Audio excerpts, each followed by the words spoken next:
Good evening. My name is Joan Sampieri. I'm a member of the League of Women Voters of the Ann Arbor area, and I'd like to welcome you to tonight's forum featuring candidates for the Washtenaw County 14A and 15 District Courts and the 22nd Circuit Court. These candidates will be on the ballot in the general election on Tuesday, November 6th. We are videotaping tonight from the Washtenaw Learning Resource Center in Ann Arbor. And now would be a really good time to turn off your phone. The League of Women Voters is pleased to sponsor these forums and is especially pleased to have as co-sponsors tonight the Washtenaw County Bar Association and the Dispute Resolution Center. The League is a nonpartisan, civic, and political organization that encourages informed and active participation of all citizens in government, and its members are committed to increasing the understanding of major public policy issues and seeking to strengthen and broaden knowledge about our form of government and democracy. While the League does not support candidates or parties, we do take stands on issues we've studied. One of the League's most important goals is to assist voters in making informed choices at the polls, and thus we bring you tonight's forum. For additional nonpartisan information about the League and the candidates and ballot issues, you'll find information on the table over behind me, and you'll also find some candidate literature and information. Our moderator this evening is Brenda Julin, the Executive Director of the Dispute Resolution Center in Ann Arbor, and she'll explain the format and get us started. Thank you. First, I'd like to thank the co-sponsors, the candidates, and the community members for your participation this evening. The forum tonight will have a format that includes two parts. Part one will include the candidates from the 14A District Court, and part two will include all of the judicial candidates. The questions that I asked this evening were submitted from members of the community. The co-sponsors have reviewed and selected the questions for tonight's forum. We note that in the interest of time, we will not be able to get to all of the questions. Each audience member also has an opportunity to submit additional questions. If you choose to do so, please write your question on the card that was handed to you and give that card to one of our volunteers, and they are around the room and they can raise their hands. Again, in the interest of time, the volunteers will have to select the questions that we'll ask tonight. So it's time to begin part one of the forum, and it's my honor to introduce our two candidates for 14A District Court, Attorney Thomas Burke and Judge Cedric Simpson. A few things to note. Part one includes these candidates. Each candidate will have an opening statement of up to 1 minute. Each candidate will have a vision statement of up to 2 minutes. Each candidate will have a closing statement of up to 90 seconds. In between, the moderator will ask the questions which came from the community members. Each candidate will have 90 seconds to respond to each question. At appropriate times, the timers will hold up the paddles with the amount of time remaining, and then finally a stop sign. Candidates, please stop when indicated so that all have the equal opportunity to participate. So are we ready? Okay. We did draw a tile, and in that process, Attorney Burke will be our first speaker, and Judge Simpson will be the second speaker. So, Attorney Burke, in 1 minute, tell us about yourself. Good evening. I'm Tom Burke. I've practiced primarily civil trial and appeal work for 37 years, 26 years in Washtenaw County. I'm deeply invested in the community and believe that serving as a judge is a way to make a real and profound contribution to the community. If I'm elected to district judge, this is the judicial philosophy that I will bring to the bench. First, I believe in the rule of law. I will uphold the law and apply it, not try to change it for my personal beliefs. If the law is not clear, I will use common sense and what is reasonable in interpreting the law. 2, courts exist to solve problems.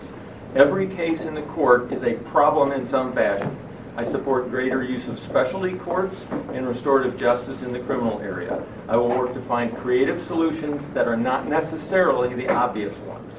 3, courts require integrity and respect. The public must believe that the court is dealing fairly with them and following the law. Respect is a two-way street. Thank you, Attorney Burke. Judge Simpson? Yes, I'm Judge J. Cedric Simpson, 14A District Court. I've been a judge in this county for, well, now I'm going into my 20th year being a judge. One of the things that's difficult about running for election and being a judge so long is you have to reintroduce yourself. I was born in Detroit, raised in Ann Arbor. I hate saying this on this weekend. I attended the University of Maryland. Say go Terps. I am a firm believer in terms of our courts that what our courts have to do is not only solve problems, but the reality of what happens in a courtroom is not just about solving that problem that's coming before you, but it's about that personal issue, and that everybody that's coming before the court has to have you have to treat them with the utmost respect, with the utmost dignity. They don't all talk in the King's English to you, so a judge has to be exceedingly patient to understand exactly what people want to do. Thank you, Judge Simpson. I'm going to ask if someone will hit the mic. There's an on button there, just to make sure. Okay, thank you very much. So they got it. Moving to the next question, we'll go back to Attorney Burke. In 2 minutes, what do you have as a vision for the court you are running for in contrast to the current system? Question that we just got now, so I really haven't had a chance to think about it before, but here's the vision that I have. The vision is from the criminal area to expand the specialty courts. 14A doesn't presently have its own specialty courts. It's cross-jurisdictional so that it can use the specialty courts that are in 15th and in 14B, but only if there's room. And I think that we should expand those courts because those are seeking to solve problems that are at the heart of what those people that keep coming back to the courts. We don't want people to keep coming back to the courts. We want to find a way to keep them from having to do that, and we need to solve the problem. For instance, the sobriety court in 15th deals with the problem of sobriety, and it uses a combination of carrot and stick, and it's all voluntary. Almost all of the specialty courts are voluntary. But the one thing that I think that I would like to see happen, in March I met with Sheriff Clayton and was talking about specialty courts and trying to increase those. And his comment to me was, I think that we should try to treat every case as if it would have the ability to be in specialty court where we are really seeking to solve the problem of that court. I mean, the problem of that person and our community.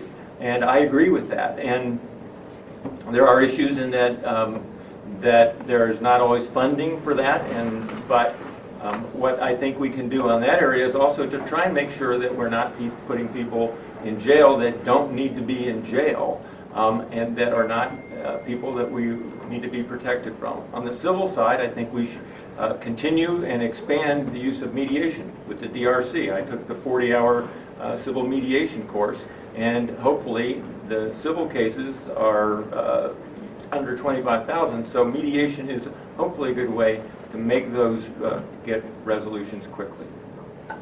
Thank you. Judge Simpson, your vision? The vision that I have for the court, it's been sort of a long-term vision. A number of problems when I first took the bench confronted this court. One was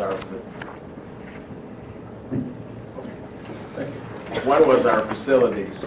And so the building that you actually see across the street, during my time as chief, we were instrumental in designing that building and making that building something that was feasible for lawyers, the community, as well as the court to use. So that was one of the process in making sure that some of the ideas that we had for the court could go forward. I am a big proponent of restorative justice. And restorative justice can at times be a very complex type of circumstance, particularly on the criminal end. My focus, as I've been on the bench regarding sentencing, has always focused on the issue of education, particularly for our young. It is focused on drug treatment, and it is focused on the issue of mental health. When one begins to look at specialty courts, the sad reality is in this county, although we are all cross-assigned, is that we have only 7 judges. Each of us, if we had a specialty court, we would run out of time, and what would ultimately end up happening is you'd be burning out judges. Those courts take a lot of energy, a lot of time, and we have a whole other caseload that one has to deal with. I've always been a proponent that what judges should do is they should be able to focus on all of those issues of mental health and those kinds of things, mental health and education. The other issue from the civil end, I started mediation in 14A for small claims. We reduced the caseload for our magistrate by 77%. That continues also to the civil arena. And then the other courts followed along. So we have that process in place, and it is a very good process. But ultimately, the courts have to try to operate efficiently while resolving the problems of the citizens. Thank you. The next several questions you will have 90 seconds to answer, and we will begin with the first question with Judge Simpson. In our experience, very few people understand how the courts function. How would you increase that knowledge? There are a number of ways in which one can do that. One of the things that I do is that I'm a professor at 3 different institutions. So the explaining how our system works, the basic functions of our system can be explained in that way. One of the other ways to do that is by community engagement. A lot of times people are afraid of courts and are afraid of what happens when they come in.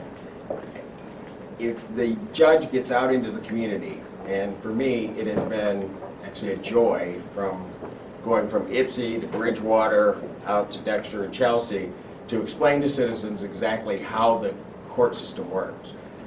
But a lot of times you don't get a lot of participation. It's not one of those great subjects everybody wants to come down and listen to a judge explain exactly what they do. So the other way that it has to happen, and what I found to be a very fruitful sort of exercise in the courtroom, is at the beginning of a docket where it's necessary to explain to the citizens exactly what happens. It is also incumbent upon the court, when giving the decision, to explain how I got to the decision, the process that one went through. And in that way, you also begin to educate the public about exactly what is going on in our courts and how our system actually works. Thank you. Attorney Burke? Yes, I'll repeat the question. In our experience, very few people understand how the courts function. How would you increase that knowledge? Actually, I agree with several things that Judge Simpson has said. I agree that at the beginning, I agree at the beginning of any docket that an explanation to everybody in the room is a good idea, to let them know what is going to happen and generally how the process will work so that they can at least understand what's going on. I have been in courts many times where after my case is over, I've walked out in the hall and people, especially people who have not been represented by lawyers, have no clue what happened to them or why. And in order for them to respect the court system, they need to know that. And so I agree with Judge Simpson that explaining the reasons for a decision will help people understand, even if it's a decision that's against them. So that's one way. And also I think that you need to, at the beginning of every docket, explain that everybody's nervous. And most people don't get a chance to talk in front of other people, and it's scary, and to acknowledge that. Secondly, I agree that I've been involved with all types of things. I've been involved with the lawyer-teacher partnership and the Constitution Day, and volunteering my time at free legal services on Law Day, and I think you have to keep doing that as a judge. You don't stop what you're doing just because you're on the bench. Thank you. Thank you. Next question for Attorney Burke. What can a district court judge do regarding punitive measure for traffic violations, such as parking, speeding, not coming to a complete stop at stop signs, etc. Can you repeat that? What can a district court judge do regarding punitive measures for traffic violations, such as parking, speeding, etc.? Well, you know, I don't believe that typically the district judge gets involved in those decisions. Those are typically with the magistrate. But for punitive, I don't think those should necessarily be punitive. I think that when it comes to traffic violations, etc., a lot of the issues that occur in those situations are things that we don't necessarily want to punish unless there's multiple repeat offenders. And then we do need to do something. But realistically, a district judge only can deal with the cases that come before the judge. Courts are reactionary. Courts don't go out and get cases. Cases come before the court. So you can only deal with the cases that come before you. And so what a judge can do for that, I'm not sure that I understood the question that well, but that's what I think, is that I don't think we punish necessarily traffic offenders, etc., other than, I mean, obviously there's a series of fines that if they've committed a violation, they should have to pay what the fine is or whatever the consequence is. Thank you. Judge Simpson? Yeah. The reality is that district judges are actually involved with the civil infraction portion of our docket, but also different types of traffic offenses, which I believe the question was directed to, but that actually turn out to be misdemeanor offenses. The punitive nature of those things comes in a lot of different ways, and we've been working on different ways to resolve that. So for example, you pick up a speeding ticket, you don't pay the fines and costs, what ultimately ends up happening is the court has a number of different options. I can show cause the person in, I can then, after show causing them in, if they don't show up and still don't pay, I can then issue a warrant, and then next thing you know, the person's picked up and they're put in jail. That's a punitive measure that can actually derive from a civil infraction type of, or a traffic violation. The other type of traffic violation, and it's been one of my, quite frankly, one of my pet peeves for a long time, and that's the issue of driving while license suspended. It is the way that people get into our system, and it just repeats itself on and on. We've involved ourselves in a number of different processes that allow people to clear their warrants, to pay their traffic tickets online, and to come into court and not have that bench warrant and not be incarcerated because of a moving violation or a non-violent offense. I will also note that Judge Conlon and I got together, and what we determined in 14A is that for traffic offenses, we will not issue bench warrants. Thank you. Our next question will begin with Judge Simpson. Are you in favor of entirely eliminating cash bail with its bias in favor of rich people? How else will you reduce pretrial detention in an equitable manner? I am not a proponent of cash bail. I don't think that cash bails necessarily do anything except hold a person for something they cannot pay. Ultimately, we have to figure out other ways of sort of, if what the court's job is controlling an individual while they're on bond or an action is pending before the court. So ultimately what you end up with is, and I first started this way back in the early 2000s, drunk driving offenses, they used to get a cash bail, they'd be locked up, and it didn't make any sense to me. And so rather than a cash bail, we have alcohol tethers that we can place on individuals. We can control the behavior that brings them to the court, and at the same time eliminate any population issues or other things in the jail. There are some offenses, but I think they're limited, where a cash component is important. But the reality of the circumstance, when somebody's brought into the court, there is a certain behavior, or at least alleged behavior, that I want to be able to control regarding that particular individual pending resolution of that case in the court. Thank you. Attorney Burke?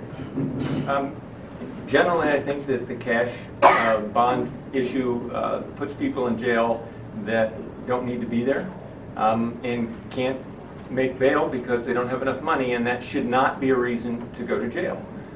Going to jail should be for protection of society against people that we don't want to, or that we need to be protected from. So I'm generally opposed to that, but I agree with Judge Simpson that that cash bail issue becomes I'm more in favor of it for more serious crimes. But remember, in 14A district, we're dealing with misdemeanor crimes throughout all of this. There are no felony cases other than that the judges all sit in rotation on preliminary exams for felony cases throughout the whole county, and they rotate with the other district courts. So I think that there are other ways to get people to show up for court, because that's what bond is for. Bond is to get people to show up for their court appearance. And I think that there are other ways that we can use to try and entice people to come so that they don't end up in the revolving system where if they don't show up for court, then a bench warrant gets issued, and then they actually do go to jail when they're picked up on a bench warrant. Thank you. We will begin with Attorney Burke. Many jurisdictions are developing alternative courts and peacemaking courts to address special needs of some people accused of crimes. These issues include mental health, addictions, veterans. Please discuss opportunities for such specialized courts, including the advantages and disadvantages of such courts. Thank you. The prime disadvantage of the courts is that we can't have every case do that because there's no funding for that type of intervention. The funding for specialty courts is typically through grants, and you have to apply for them, and there's a number of courts that you just mentioned that are in 15th or 14B. Sobriety court, veterans court, street outreach court, domestic violence court. There's also a docket for drug court in 14B and a human trafficking court. So I'm in favor of those courts and trying to use them. The only disadvantage that I see to that is that it's expensive and we need to go out and get more grants. That's the only disadvantage I see, because I think you're looking at the holistic thing. Judge Connors is here, and he has a peacekeeping court where he tries to use restorative justice to solve problems, especially problems that involve groups of people that still need to deal with each other. I agree with that. I've never had the opportunity to be involved in one of those cases, but I believe in restorative justice because I was here a week ago, and the congressman from Grand Rapids was describing what people want in their justice system, what the victims need, and punishment was 5th on the list after an explanation for why, etc. Thank you. Can you repeat? Yes, I will repeat the question.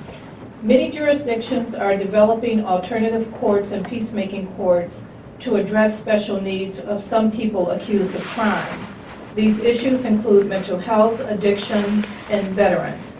Discuss the opportunities for such specialized programs, including the advantages and disadvantages of such courts. Well, one of the things regarding the peacekeeping court, Judge Connors is here. I am actually the district court liaison for that court. And it's a wonderful process, because if you think about that, we're really talking about having a person pay their penalty, if you will. I guess it's a simple way of putting it. But then at the same time, or at least be responsible for their actions. But then somehow or another make amends. The reality of our system entirely is that we can't lock people up, let them out, and then expect them to just function in the community. We have to give them the tools to be able to function in the community. That's the ultimate idea of any specialty court. The reducing of recidivism. The reality of that is, if a person is functioning in society, then we reduce recidivism, because usually the behavior that then brought them before the court is no longer there. Let me just also say that the court I want to see is basically an opiate court. We in this county don't realize that we have what I call silent deaths. We have people dying from opioid addiction over and over again. And the reality is we have to have a court that not only a person has to commit a crime to come into that court, but have a court like the one in Buffalo, New York, that will allow a person to subject themselves to the jurisdiction of the court for the purposes of treatment. I didn't even get to mental health, but I see the stop sign. Thank you. Thank you. Thank you both. Now it's time for your closing statements, and we'll begin with Attorney Burke. 90 seconds. 90 seconds. I get 3 extra seconds for that. I have 37 years of experience. As you can tell, most of my experience is in civil court, and a lot of these questions tonight deal with the criminal aspect of the district court. Right now, Judge Simpson handles all of the civil matters for the entire district and also criminal matters. So I have 37 years of experience in all kinds of civil matters, so I have been able to learn different types of cases and had to learn the law and learn the facts in those cases and adapt to that. I'm a quick learner, and I'm able to remember facts and law, etc., and be able to take my skills as a trial lawyer and adapt those to various types of law. So I have 10 misdemeanor cases as a defender in criminal case, and that's my entire criminal history. So here's what I promise. I promise to work really hard to to represent the people and to have integrity. Canon number 1 is that a judge should have integrity, and I promise that this is the sentence: the judge should always be aware that the judicial system is for the benefit of the litigant and the public, not the judiciary. I promise that if I'm elected, that will be on my mind every day. Thank you. Thank you. Judge Simpson. Well, in regard to a number of things, I've handled criminal cases. Oh, thank you. I've handled criminal cases from simple civil infractions to murder cases, both as an attorney and as a judge. The reality of the district court, and one can think that the criminal cases aren't there, but they're there. One of the reasons I'm able to handle the entire civil docket, as well as approximately 25%, if not a little bit more, of the criminal docket, is because that's one judge doing that. The other 2 judges then have to handle the rest of the criminal docket. The criminal docket can be burdensome, and you have to have the experience to deal with it. You have to be able to see what's coming at you, what's before you, if you're going to address the issues and problems that an individual has. And I bring that experience to the bench and have for the last 20 years. I believe that I believe that I should continue as a judge in this position. That in terms of representing the people of Washtenaw County, I love this county. I've been a member of a resident of the 14A district for over 30 plus years. I understand the diverse needs of the various communities within that district because it includes everything outside of Ann Arbor and Ypsilanti Township. I understand that teenager that's over in Chelsea or Bridgewater, and I don't mean to pick on them, have the same issues as an individual in Ypsi. But you have to get down to the communities. Thank you very much. Thank you. Thank you to both of our candidates for this part of the forum. This concludes part 1 of our forum tonight. And audience members, this is your opportunity again to submit a question if you want to do so for any of the candidates to one of the volunteers. We're going to take a short break right now, and we'll reconvene at 7:45.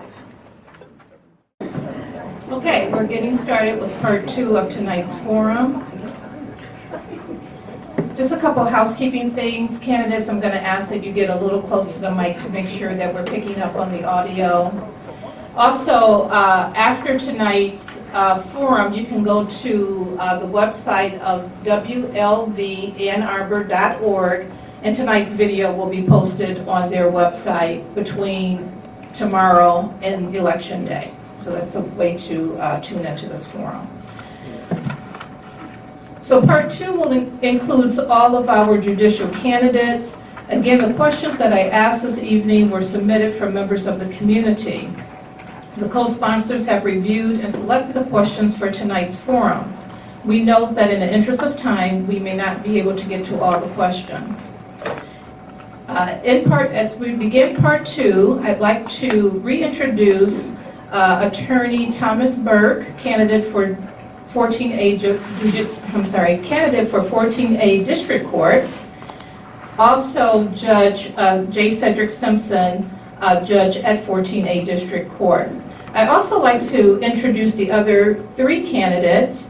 15th District Court Judge Joseph Burke, 2 Burkes, I'm sorry, and the 22nd Circuit Court Judge Darlene O'Brien and Judge Timothy Connors. Thank you all for coming tonight. I also want to note that Judge Carol Kuhnke was invited to attend, but she was not able to be with us tonight. So just I want to make that note.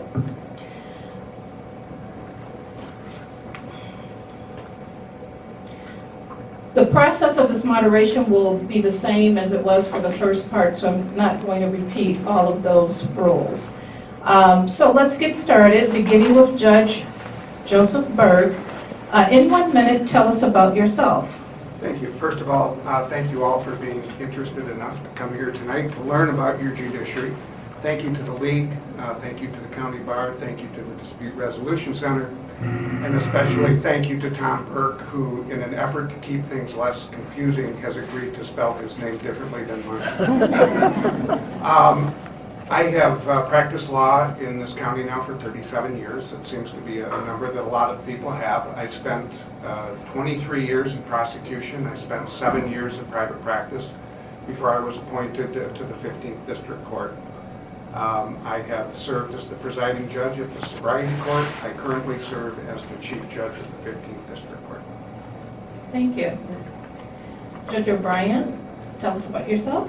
Good evening. I'm Darlene O'Brien, and I am an elected probate judge, so I'll appear on the ballot under probate judge. I've been a judge for over 12 years now. My first term, 6 years, I did family court work, probate court docket, and family court, and this past 6 years I've been doing family court as well as criminal felony docket. So it's an interesting mix, and I think that it's a challenge every day, and I know that all of our judges are very committed to the work that we're doing. I appreciate everyone being here, but I also want to thank the League of Women Voters and the Dispute Resolution Center and the Washtenaw County Bar for sponsoring this tonight, because I think it's so important that you know who we are. Thank you. Thank you, Judge Connors. Good evening. My name is Tim Connors. I'm the presiding judge of our peacemaking court, and I hope that we can share much about that tonight. Let me tell you why I believe in it. 58 years ago, when I was 6 years old, there was a man running for president, and he was in Ann Arbor at the train station. My father held me on his shoulders, and he told me that this is a vision that you should absorb at a very young age. And a few months before he was, I'm almost over, but let me just say this. A few months before he was shot, he gave a great peacemaking speech. He said, in the final analysis, our most common link is that we all inhabit the same small planet. We all breathe the same air. We all cherish our children's future. And we are all mortal. And we need to think about how we live, not what we do with our life. Thank you, Judge Connors. We're going to stay with the same 3 judges. I'm going to give you an opportunity to share the vision you have for the court you are running for in contrast to the current system. I'd like to begin with Judge Burke. Thank you. I'm one of 7 district judges. There are 3 district courts in this county. The city of Ann Arbor has 3 judges. 14B, which is Ypsilanti Township, has 1 judge. And then 14A is the district in this county that has everything that's not the city of Ann Arbor and not Ypsilanti Township. When we can, we act as one district. We meet once a month in this, actually across the way in a building, the 7 district judges, to work as one district whenever we can. For instance, when we're doing preliminary examinations. And we do this in order to give better service to the defendants who appear before us, the bar who appears before us, and the public who we serve. When we're not doing that, we have to go back to our own little cities, our own townships, our own districts, and work for our people there. Thank you, Judge Burke. Judge O'Brien, your vision. Well, we keep doing the same things over and over again, and we see the same people coming back again and again. So I am really very excited to be sitting next to Judge Tim Connors, who started our peacemaking court. And I've learned so much about restorative justice through him, and I have a vision of bringing the concepts and principles of peacemaking onto my criminal felony docket, where it is so very much needed. Thank you. Judge Connors, your vision? About a decade ago, I was really fortunate to be a guest in an indigenous community, and I heard an elder from a Canadian tribe. And he talked about this sense of commonality, this connectedness that we all have. And he said, you know, when you look at it, we all come in through our mothers, through our water. Their water, we're born into the world, we are vulnerable. And we put our trust into our family, and our families put our trust into community, and community puts its trust into institutions. And he said, from our perspective, that trust is responsibility. And you're supposed to put that back in institutions. And where you have messed up us is that you see that as power and control. And the basic root of our problem is our justice system is about power and control and property. So my vision, our vision, many of us, is to learn from the wisdom of the nations inside our borders, as well as the nations outside of our borders. Mandela's Truth and Reconciliation hearings, where I come from, Ireland, their National Commission on Restorative Justice, and our courtrooms should look more like urgent care healing centers than police stations. Thank you. The next question, I think, will be answered by all of our candidates tonight. We've been talking a little bit about alternative dispute resolution in the form of mediation and peacemaking, and there are other concepts as well under that umbrella. I'd like for each candidate to tell us what you know about the use of these systems in the courts and its impact. And I'd like to begin with Judge Connors. I know that it is used in our tribal communities because that is their traditional justice. We have 567 separate nations in our borders as recognized by the federal government. We have a lot that we can learn from that and that wisdom. And more that's being done in various pockets around the country. Michigan, because of its relationship with our tribes, we are very fortunate, and through our Tribal State Federal Forum, is one of the states that is more advanced. The others are New Mexico, California, and then sort of Alaska, Oregon, and Washington area. There is so much to be done, and it does work. And I know it because I've seen it and I've lived it, and till the day I die, I'm going to work to bring it here. Thank you. Judge O'Brien?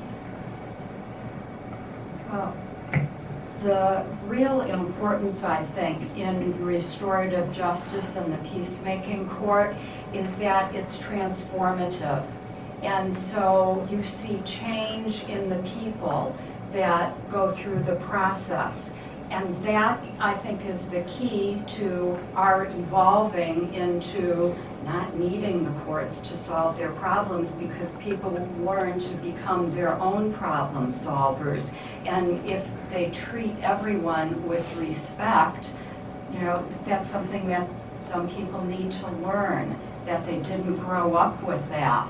And going through the peacemaking process, like mediation, other alternative dispute resolution, you are teaching the individuals how to handle conflict going down the road. We have so many wonderful examples here, and I'm so grateful to the Dispute Resolution Center and Belinda Doolin for all that she's done for bringing the peacemaking and training peacemakers, the Sky Squad that we have at our high school, Skyline High School, where the students are learning these principles and they're solving their own problems in a community fashion. So it's very healing. I try and use alternative dispute resolution on my family court. I require all my cases to go to mediation, and I encourage peacemaking at every opportunity. Thank you. Judge Burke. My current duties, I do very little criminal law anymore. I do preliminary examinations and I do the sobriety court on Fridays, and the rest of my docket is taken up with the general civil docket. There are different types of disputes that come in front of me, and right now the largest portion of those are what I call millionaires fighting with billionaires. I have doctors who are fighting with insurance companies over thousands of dollars. And for those people, I use the traditional, what's called case evaluation. It's kind of stilted. It's not at all, it's about getting to a number. But I do have a number of other people, and Judge Valvo has people in the landlord-tenant court who come into district court, and a lot of times they're not represented by attorneys. And nobody comes to court because they're having a good day.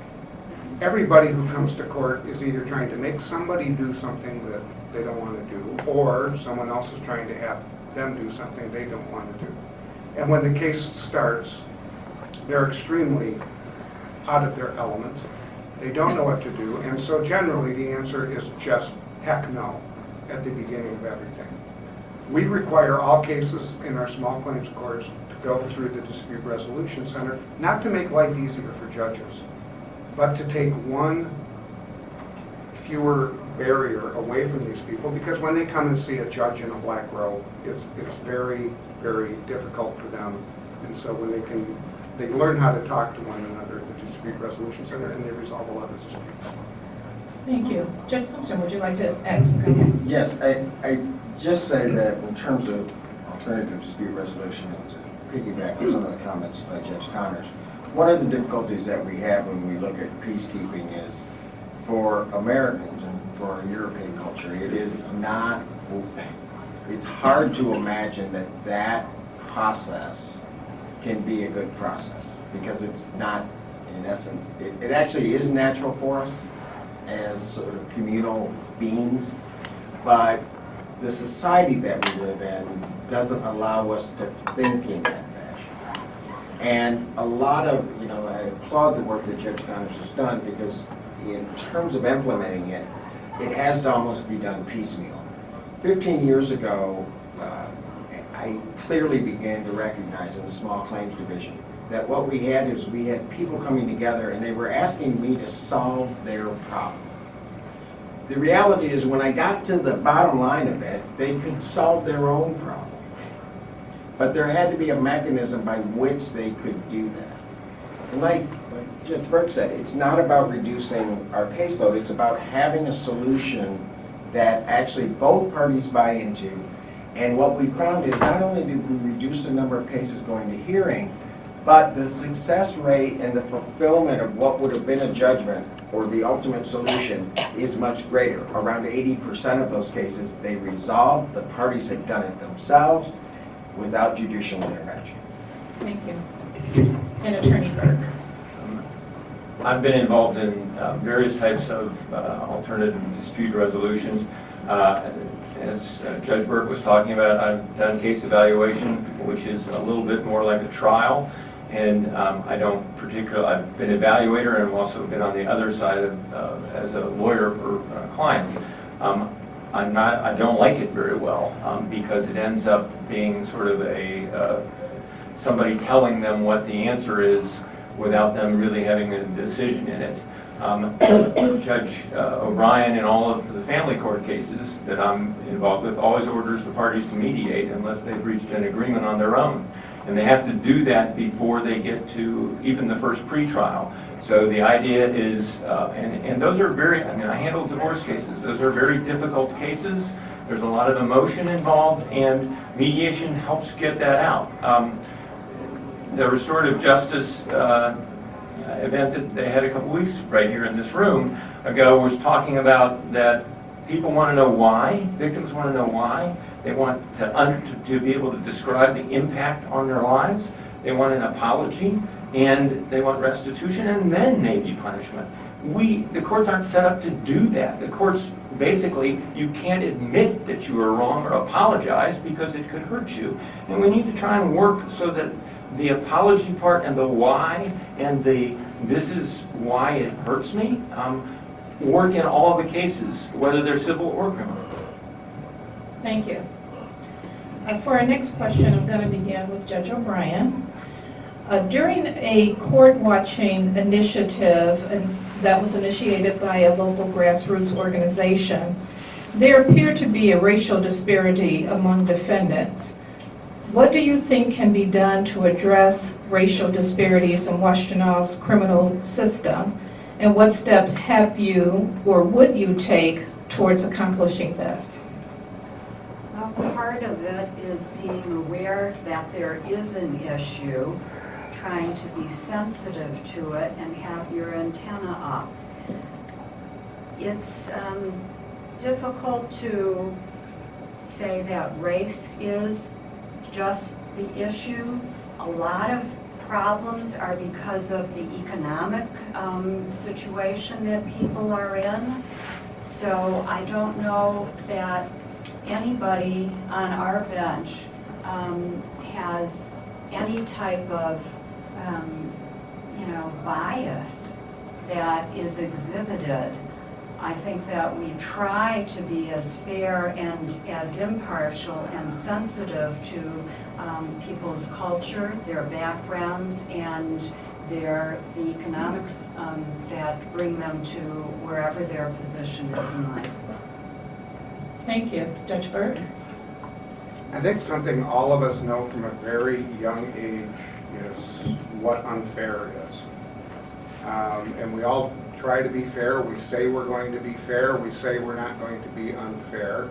But that's often in the eye of the person who's having something done to them. I think we would all who sit up here understand that there is such a thing as implicit bias. And that no matter how hard we try, no matter how much we say, I'm not going to do this because somebody's a woman or because someone's a different color than I am or someone is a different age than I am. We have to remain self-aware at all times that those things creep into our everyday life because of our everyday life. I'm proud to say that the Washtenaw County Bar and Orlando Simone, who was here today, hosted 2 seminars at our court on implicit bias and how implicit bias affects each and every one of us. It's all of our nightmares up here, that we would do something to somebody for the wrong reason. And so I think we all just remain aware that it can creep in, and we have to be sure that when we're doing something, that there's a basis for it that is not just our feeling that, oh, here's the thing that needs to be done, instead of here's really why I'm doing this, and have some sort of data or something to back it up. Thank you, Judge Burke. Judge Simpson? Well, this is an interesting question. When one looks at particularly racial disparity within our system, one of the things that I think about is when I first started practicing in this county, they were all male judges. And one of the things that, particularly coming from an environment of Baltimore City, I looked at was really how women were treated in our courts. And I found that, at least from my vantage point, women were being treated unfairly in our court system. It hasn't changed entirely, but the way that it changed, in my belief, was the moment we started having women on the bench. The moment we started having people who looked like the people that were appearing in front of them on the bench, some of those problems got solved. Not because there's some great epiphany or anything along those lines, but at least the conversations were happening, either behind the scenes or otherwise, to explain maybe why somebody's doing this. To sometimes go down into the communities, you know, going down into Ipsy, you've got to go down there to understand what's happening. You can't just try to judge it from a distance and place your own belief system over it. And that's the mistake that I think we make. And Judge Burke is right. We all have our implicit bias. And the grand really? I was on a roll. All right, I could go on about that. Thank you, Judge Simpson. Attorney Burke. I was going to point out something, but the other Burke beat me to it. Orlando Simone and the Bar Association did put on an implicit bias seminar. I attended it, and it's kind of eye-opening. I also attended one of the mediation sessions here. They have a brown bag on Mondays, I think it is. And without knowing it, it was a peacekeeping, peacemaking thing where we were talking about white man's privilege, or white privilege. And it was an interesting discussion because it opened my eyes, obviously, to that, you know, we all don't think alike, we all don't perceive things alike, and that's something that needs to be, in your mind if you're a judge, is making sure that you are doing what Judge Burke suggested, is making sure that you're not doing something that you don't think you're doing, but you might be doing for other reasons. I think that the courts, since cases come to them, some of the things the courts can't do, but hopefully some of the other systems that are set up can help to stop that. For instance, the university has their diversity, equity, and inclusion, where they're trying to systematically solve that problem over time. And just the Washtenaw County just passed the equity ordinance that hopefully, so we can address some of those issues, hopefully before they get to the court where we have them. Thank you. Judge Connors. There's a wonderful book called In the Courts of the Conqueror by Walter Echo Hawk, The 10 Worst Indian Cases Ever Decided. The reason I bring that up is that there is a reason that we have a disproportionate number of African American youth and Native youth in our child welfare system, for example. And it has everything to do with the history of our country viewing property to be so important that we can declare a group of human beings that we share this planet with as not property and remove them into concentration camps across the Mississippi, and then bring others over in chains and say we own them. We need to have some honest discussions in this country about race and our history. We are a young country, and we need to move forward. I'm going to make a pitch right now. Yellow, I got time. November 13th, the Michigan Theater and the Peacemaking Court has a film that's being brought. The first Truth and Reconciliation hearing in this country was in Maine. We hope to bring it to Michigan. The Canadians are ahead of us. We have a lot to learn from it. Thank you. This question, we're going to start with the candidates for 14A in Judge Simpson. Court appearances are often done via video feed from the Washtenaw County Jail, while family and friends watch it in the lobby with the public. How have you, or will you, work to preserve the dignity and equal human value of every person brought before the court? Yes, I'm trying to understand the question, because the video process would dilute that. If that's the issue, it was when I was chief judge of the 14A court in 2000, one of the great problems I had, I understood that the buildings that we were building, our technology was going to increase. That our problem with technology is that we have less human contact at that point. As a judge, I really do like to have the person in front of me. I don't like to see them on a screen. I like to see the family that they have backing them in the courtroom, because people aren't islands. They have people that are with them. But the difficulty, and the Magistrate Bink and I have talked about it, because we do this with our arraignments, and that is, the problem is, as she's dealing with the arraignment, her courtroom is basically empty. It's her recorder, and a TV screen. The person is down in the jail. And she has no idea of the family or support that individual has that is actually sitting in our lobby watching the same thing. My feeling is, and I do this particularly on cases when it involves youth, and when I say youth, anybody under 25, where I know that there are families involved and the like, I won't see them on video in any respect whatsoever. I bring them into the courtroom. I want the family in the courtroom. I want to attempt to try to address the entirety of that issue. Attorney Burke, I'm sorry. I agree with what Judge Simpson said. I think that's the proper way to do it. Thank you. Would any of the other judges like to respond to that? Well, at 15th, we don't use the video feed, but I know our magistrate on weekends is here doing them. And technology is always a two-edged sword. Technology is good because it allows us to get those arraignments done in very short time. Whereas if getting people transported, it's not so much a problem here at 14A, but getting somebody transported out to Chelsea, or transported out to Ypsilanti, or transported to Ann Arbor, transported to the downtown building, to the main courthouse in Ann Arbor, it can take time to do that. And if you want someone to spend an extra night in jail, for that, these are the cost-benefit analysis that go on for these types of things.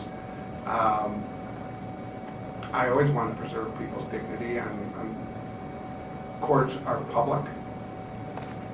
Things are always going to be done in public. When it's in the hallway of a jail, I understand why that would feel less dignified. Thank you. Judge O'Brien, would you like to comment? Well, we use the video hookups mostly on the mental health docket. And in the past, the probate judge used to go to the hospitals, and it would take, twice as long, 3 times as long. We have a number of mental health hospitals: Chelsea, St. Joe, the Center for Forensic Psychiatry, in U of M. And I know that it is a way to be more expedient. It's a way that not only can the judge accomplish more, but I don't really feel in those cases that we've lost a great deal by doing it by video as opposed to having them in the courtroom. On our family law cases, they're in the courtroom. The criminal felonies, they're in the courtroom. But for the mental health docket, it doesn't seem to be something that diminishes the proceedings. I don't like having the doctors on a telephone. I at least like to see who's ever testifying, either on a camera or live. But these are ways that we can make our system economic and function. Judge Connors? I want to apologize to you. I'm sure I'm coming across, I'm just so angry about it all, but it's just I feel very passionate about it because I've been there and I've seen it. Our whole system dehumanizes the people we're serving. And we need to first start with that. We're so wrapped up in efficiency and how many cases and how quickly we process them. We never stop and say, what are we doing? We're labeling people, we're moving them through, we spit them out, and I think we need a serious rethinking of what we're doing. So I just don't get too excited about how quickly or efficiently I can move people through a system. Amen. Thank you.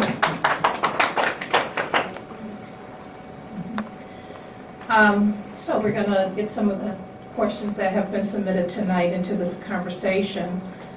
I'm going to start with Attorney Burke on this. Who are your judicial role models locally, state Supreme Court, and U.S. Supreme Court? Okay. Locally, boy, I'm not sure how to answer that in this room.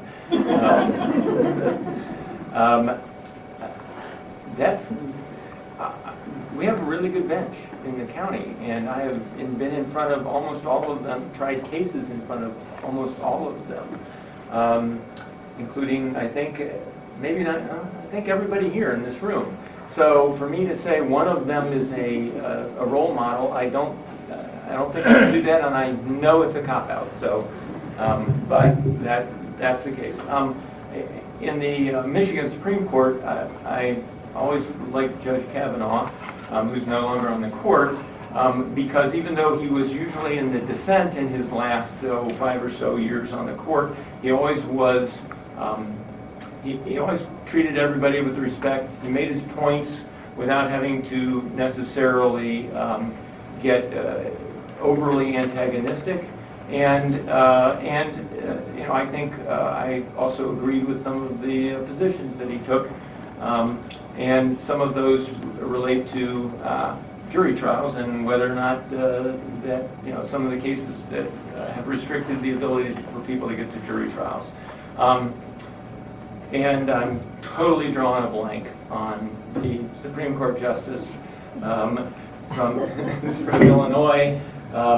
And I just completely, he retired about 5 years ago, John, no, and so, and so if somebody can, I'm sorry, this is a senior moment, I guess. Thank you. Thank you very much. Judge Simpson. Your role models. My role models.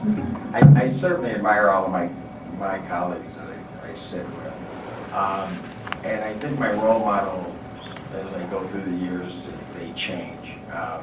One of those role models, though, that had a huge impact on how I am as a judge, and in a lot of ways, he probably is going to be afraid to hear this, but even as I am as a person, would be Judge Connors. I started appearing after he was appointed to the bench. I practiced against him in cases, practiced with him in cases. He took the bench, and the man didn't change. And I just watched him in 15th District Court, and then when he received his appointment to Circuit Court, he didn't change. He just continued to do the same thing with a very keen eye toward justice. Now we have some other, outside of my district court colleagues that I just love dearly. We have wonderful individuals on the bench, and one of them, and I almost hate mentioning names, but is Judge Conkey, who will become, I think, our second, next year, will be our second female chief judge of the circuit court. And I just think it's extraordinary. If you ever have a chance to just sit down and talk with her, she is absolutely an amazing human being. I would also just say regarding our courts here, and I'll just make a general statement, and it sounds like I'm repeating myself, but it's the women that are on the court because of what they've had to go through. Those are really my idols. Thank you. And Judge Burke. I'm going entirely with dead people because I don't want to offend anybody who's alive. Henry Conlon, to anybody who knew him, was just this wonderful guy, but he was more than that. He was a great judge. He was a role model for any judge. He was smart. He was funny. He worked.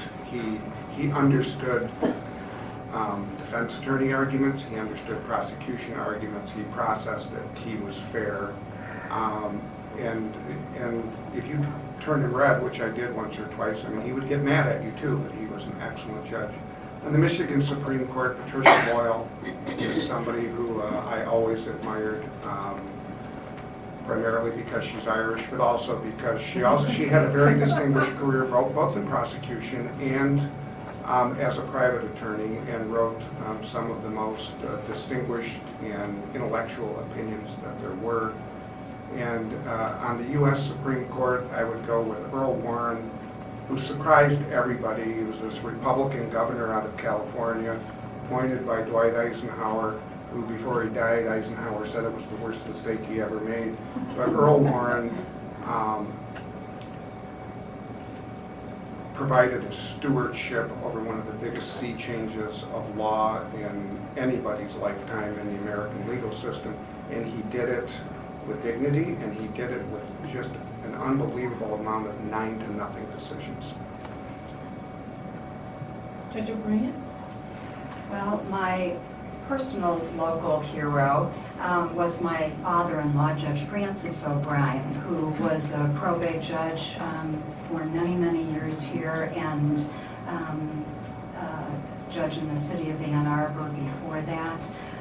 He always had a soft spot for the children, the kids, and I try and carry that with me too. I understand that their brains are still developing, and if I'm prone to give anyone a break, it's typically the youth.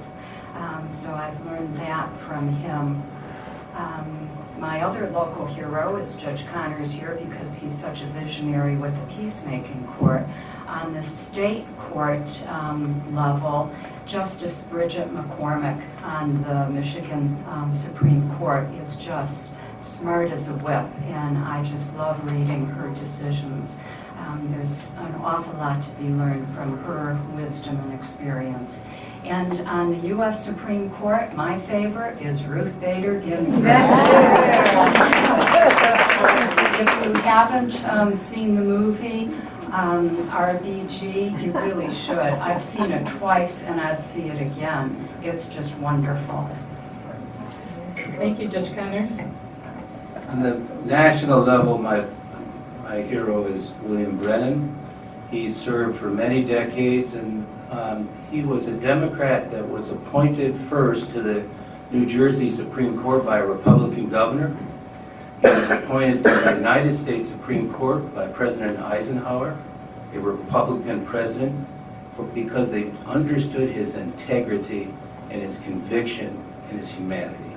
That's the way it's supposed to be. On a state level, no question, Justice Kavanaugh, the path that he carved with our relationships in the tribal state-federal forum, that Bridget McCormick continues now, and Justice Kavanaugh, though retired, continues to serve the longest serving Supreme Court justice in our state and continues to give of his time to go there. Locally, I'm very blessed to have as my colleagues who give me great strength and wisdom and really help me to understand the world and how we can collectively do it. Judge O'Brien, Judge Conkey, Judge Patrick Conlon, and frankly, I just adore Judge Simpson. I've known him, we grew up together, and the work that he and Delphia, his sister Simpson, this is a great energy in our community. It gives me hope. Thank you. Thank you. One more question, and then we'll move to closing statements. Should judges take an interest in what happens to persons sent to jail? Should judges take an interest in in what happens to persons sent to jail? Let's begin with Judge Connors and move down the table. Yes. Absolutely. I mean, we're all connected. We're all walking this limited period of time together. What happens to that person when they get out of jail? What have we done in the system? What are we turning back out into the community that we all live in? Remember, we all breathe the same air. How have we helped that person? How have we helped to heal the person or the persons, the action that has caused the harm? We focus everything and judge everything in a human being by an action. and define them by that and label them by that. I disagree that this peacemaking is something that is foreign to us. We are born with it. We are born with the notion that we are connected and we are here to help and support and love each other. And as human beings, we're the ones that make laws that divide us. We need to go back to who we are, what we're born with, and nurture that and feed that. And these fires of conflict, quit putting gasoline on it.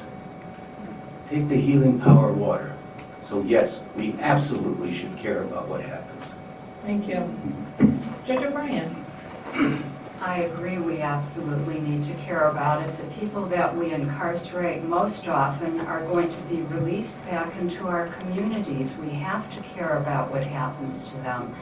In the past, rehabilitation was, one of the goals, and it seems like they lost track of that for about 20 years. And, we have real problems, a lack of people who are really interested in providing what people need so they can be successful once they're released. We're very fortunate in our community that we have Sheriff Jerry Clayton with the programs that he has for the jail inmates. We're very fortunate on that score, but there's more that we can do and we need to do. We have to be aware of what is being done and what other jurisdictions, other countries are able to do, and learn from them, because we do have an awful lot to learn. We've got a definite ways to go. Thank you. Thank you. Judge Burke. The answer to your question is, of course. I think the least fulfilling thing we do as judges is incarcerate people.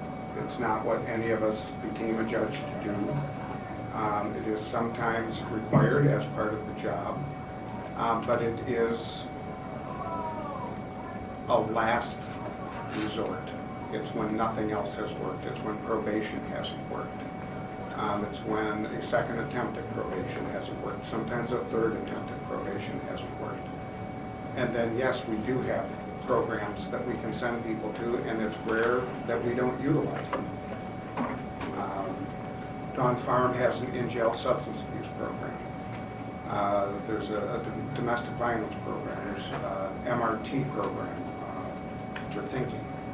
There are all these programs that we can send people to, and we do keep track of it. I get letters from jail quite a bit.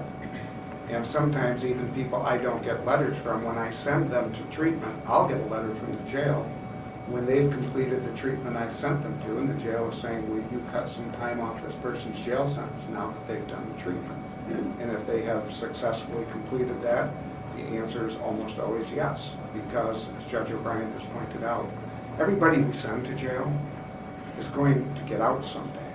And so even if you're a hard-hearted son of a gun, you should be worried about what they're going to be like when they get out. Thank you. Judge Simpson.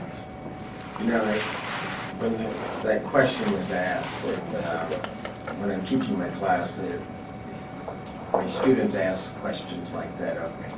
And they said, in the bottom line, I think the one thing that the public misunderstands about our courts is that while we sit on the bench in rows, that each and every one of us is a human being. And the concept of basically taking away the liberty of another human being is something that is tough. It is the most gut-wrenching thing you really can do as you're sitting there on the bench. And do you care about the people that you're sending? Yeah. If you're a human being, you care about them. Because ultimately, not only do they come out, you have to ask yourself the question once you send them, what have I done? So what Judge Connors has been saying, what did I just do? And if you can't to your satisfaction and with a good heart answer that question, then I don't know that you should be sitting in judgment of others on the bench. And you have to care about those individuals. I worry about any person that I've incarcerated. I worry about them. I worry about what happens to them once they're released. And quite frankly, I want them back in the courtroom so that I can give them an understanding, if they didn't have it the first time that I sent them, as to why I did what I did. Because I think I owe it to them as a human being to do that. Thank you. And Attorney Burke. And the answer is, of course. Like everyone else has said on the last, there's really not a whole lot else to say on this, other than obviously anybody that goes into jail, it disrupts their life and everybody that they're involved with, their family, their friends, their workers.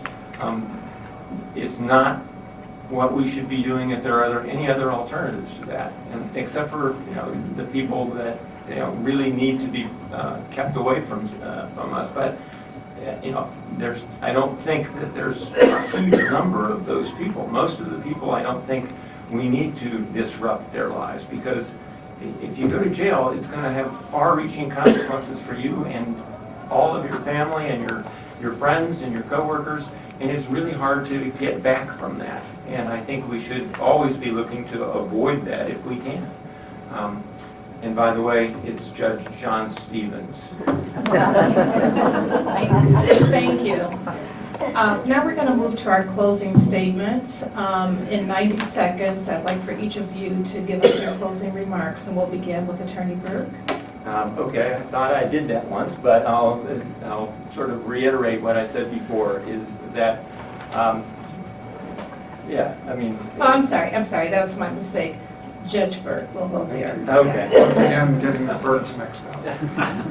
These last 6.5 years have been very fulfilling for me, and I guess that shouldn't matter to you one bit. But the fact of the matter is, the reason it's been fulfilling to me is that being a judge, when it's done the right way, and in the right system, and with the right people, and I have wonderful colleagues. I have a great bar around me. We have an excellent relationship with both the prosecutor's office and the city attorney's office. It has amazed me how much of what we do is geared more toward what people would consider to be social work rather than criminal justice, especially in the district court, because we are dealing with people who have recurring small problems that, if they're not dealt with properly, become kind of big problems just because of the enormity of things being added on.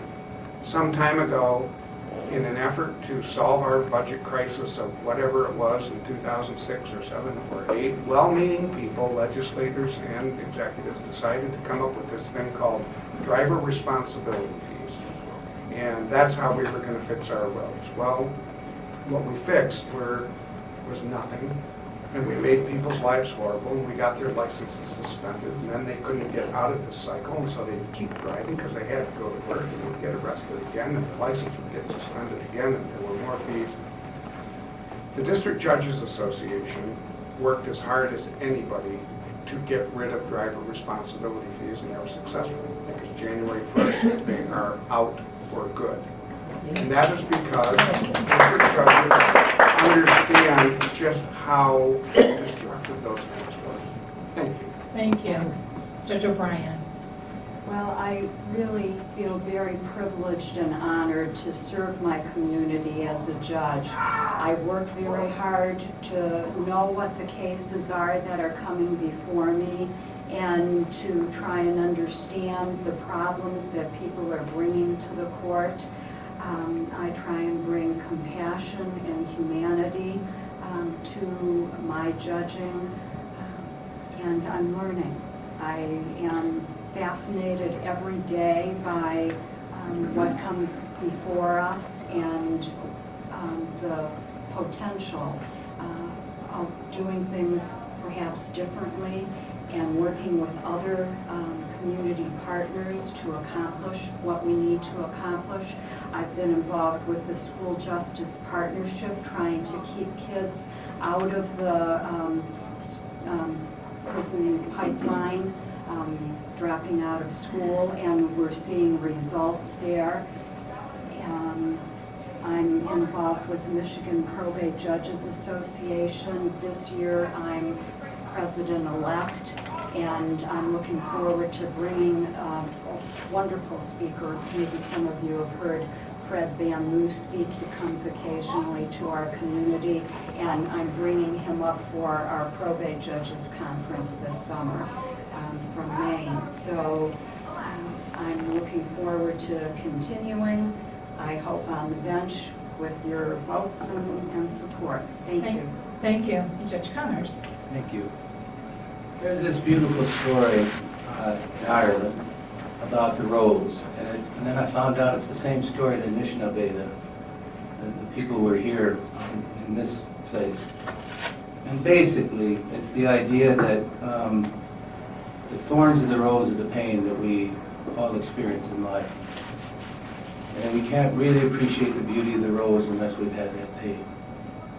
So we make choices about what we do, what's done to us, but how we treat each other. And you know, the thing that I have learned from this, from our indigenous communities, is that we have to flip the way we think about things. We have to emphasize cooperation versus competition. We have to emphasize patience versus aggression. We have to emphasize group emphasis, our connectiveness, our collective responsibility to each other and for the children that follow us. And we have to listen twice as much as we speak and try to dominate. So, in closing, we need to nurture those roses. And I think we can, and we will. And when we do, the power of love will outweigh the love of power. Thank you, all of our candidates, for tonight's forum. And before we leave, we'll have closing remarks. I'd like to invite Daniel Troika, the Judiciary Co-Chair of the Washtenaw County Bar Association, to make those closing remarks. I want to thank all of you for coming out. I have not practiced 37 years, but I'm getting toward it. And like a lot of attorneys in Washtenaw County, I do get out into other counties, other bars, other benches, and I always feel like I'm coming home when I come back to Washtenaw County. We have an unusually thoughtful and conscientious bench. And while they don't always make the right decision, in my estimation, I always get a fair hearing. And so I'm glad to hear this bench and these candidates engaged tonight. I'm glad that these members of our community have come out and asked such excellent questions. This is democracy in action. This is our opportunity to learn what our elected officials do, and our opportunity to exercise some quality control and make sure that we have the people that we want on the bench. I do want to thank my co-chair, Magistrate Tammy Garwood. I want to again thank the Dispute Resolution Center and the League of Women Voters. And I want to thank our judges and candidates, and I want to thank all of you. So good night.